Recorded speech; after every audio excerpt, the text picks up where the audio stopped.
How to enable DRM in Android. Hello everyone, welcome to this channel. I'm Emily and I'm here to help you out today. So without any delay, let's get started. So to enable the DRM in Android, what you need to do is open up the Google Chrome on your device. As you do that, you can see the three dotted lines at the top right corner. So tap on it, and then as you do that, you can tap on settings of your device over here on the Google Chrome. Now scroll down and then tap on site settings option over here. After that, scroll down and tap on protected content option over here.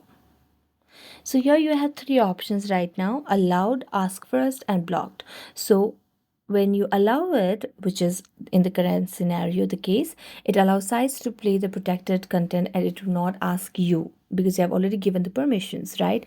So if you tap on ask first, the Google Chrome will ask you every single time before allowing the sites to play the protected content. But if you tap or add on blocked, then it will block sites from playing any sort of protected content. So I would prefer you to select on ask first. So this will ask you before allowing sites to play protected content.